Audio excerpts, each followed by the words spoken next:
시청자 여러분 안녕하십니까? 1월 2일 목요일 JCN 모닝뉴스 시작합니다.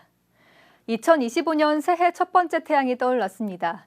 각자의 소망을 담아 새해를 맞이한 게 바로 어제일 같은데요. 새로운 해가 다시 또 시작됐습니다.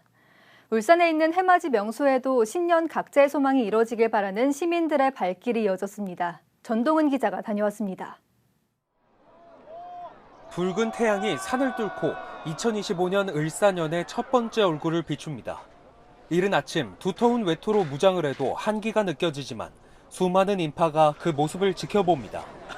해맞이 명소로 알려진 간절고제도 많은 시민들이 모여 각자 새해 소망을 품어봅니다.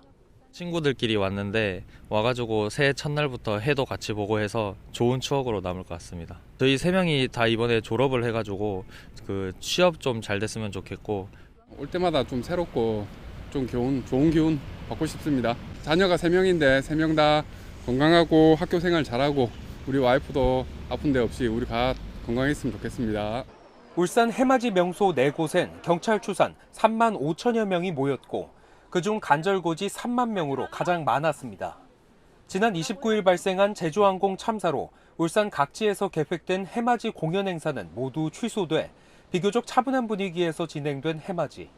국가 애도 기간 중 맞이한 새해인 만큼 추모하는 분위기에 동참하겠다는 목소리도 나옵니다. 추모하는 마음으로 여기 와야 될까 말까 걱정도 많이 했는데 우선 저희 나라에 큰 우환이 생긴 거니까 같은 마음으로 저희도 동참하는 게 좋을 것 같다고 생각했습니다. 비상계엄, 대통령 탄핵소추안 가결, 제주항공 참사 등 유독 다사다난했던 2024년. 좋은 일만 가득하길 바라는 국민들의 염원과 함께 2025년의 문이 열렸습니다. JCN 뉴스 전동훈입니다. 국회의원과 잘 아는 것처럼 속이고 피해자의 아들을 대기업에 취직시켜주겠다며 수억 원을 가로챈 60대 A씨에게 징역 2년 6개월이 선고됐습니다. A씨는 2019년 6월 피해자에게 취업을 시켜주겠다며 접근한 후 4년간 75번에 걸쳐 총 5억 1,500만 원가량을 빌렸고 제대로 갚지 않았습니다. 재판부는 A씨가 동종범죄로 여러 차례 처벌받은 전력이 있지만 공소사실을 자백하며 자신의 잘못을 뉘우치고 피해자에게 일부 금액을 변제한 점을 고려했다고 선고 이유를 설명했습니다. 올해 최저임금액인 1,030원이 어제부터 적용됐습니다.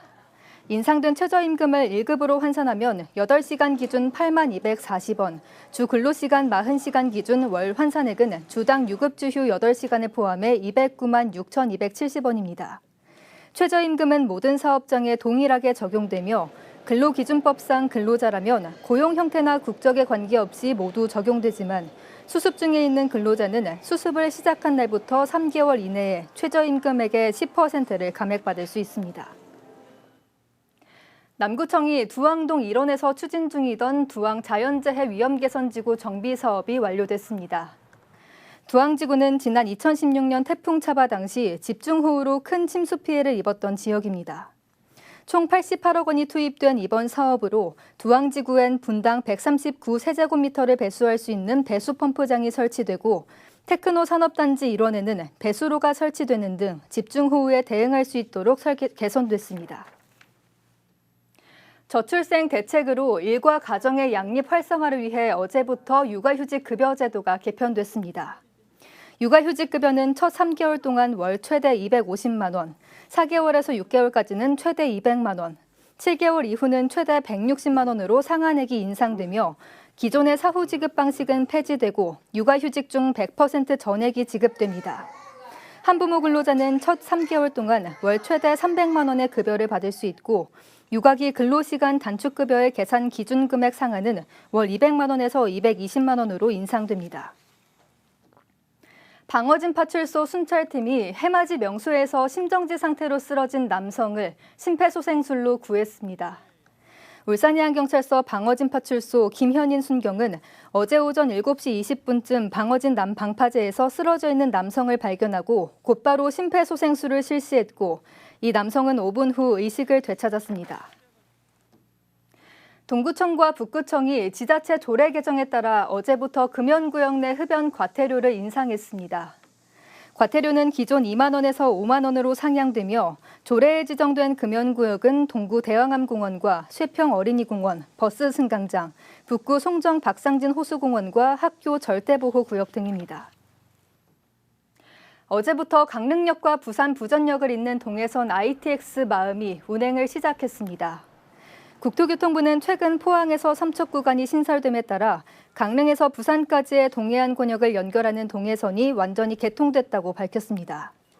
이에 따라 새해부터 시속 150km인 ITX 마음은 강릉역에서 태화강역을 거쳐 부전역까지 하루 9회 왕복 운행하며 울산 태화강은 하루 왕복 4회 정차합니다. 강릉에서 부전역까지는 약 4시간 50분이, 강릉에서 태화강역까지는 운행 편수에 따라 최소 3시간 42분에서 최대 4시간 15분이 소요됩니다. 앞으로 15년 이상 경과한 3층 이하의 노후 단독주택 옥상에 비가림 시설을 설치할 수 있게 됩니다. 울산시는 최근 안대룡 시의원이 대표 발의한 울산시 건축조례 일부 개정안이 의결돼 공포됨에 따라 도시미건을 해치지 않고 구조 완전히 확인된 외벽이 없는 노후 단독주택의 경우 비가림 시설을 설치할 수 있게 됐다고 밝혔습니다. 비가림 시설은 최고 높이 1.8m를 초과할 수 없으며 창고나 거실 등 주거 목적으로 사용할 수 없고 옥상의 균열과 누수 문제를 해결하기 위한 가설 건축물로만 설치가 가능합니다.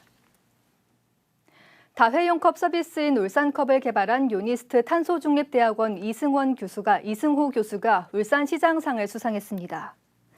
이 교수는 울산시청과 유니스트 캠퍼스에 울산컵을 도입해 약 10개월 동안 모두 11,590개의 일회용컵 사용량을 줄이며 자원순환 시스템 구축에 기여한 공로를 인정받았습니다. 특히 이 교수는 탄소중립대학원 임한권 교수팀과 협력해 다회용컵의 탄소 배출량과 쓰레기 발생량을 예측할 수 있는 환경평가 웹사이트를 세계 최초로 개발해 호평을 받았습니다. 울산 차량등록사업소는 연초 차량등록 민원 폭증에 따른 시민 불편 해소를 위해 2025년 연초 차량등록 민원 해소 대책을 마련했습니다. 연초 차량등록 민원이 폭주하는 원인은 차량 연식에 관계없이 해를 넘겨 연초에 등록하면 나중에 중고차로 팔 경우 유리하다는 인식 때문입니다. 이에 따라 차량등록사업소는 오늘과 내일 이틀간을 민원 해소 특별기간으로 정하고 전 직원 30분 조기 출근하고 직원 점심시간을 줄이는 등 대책에 들어갔습니다.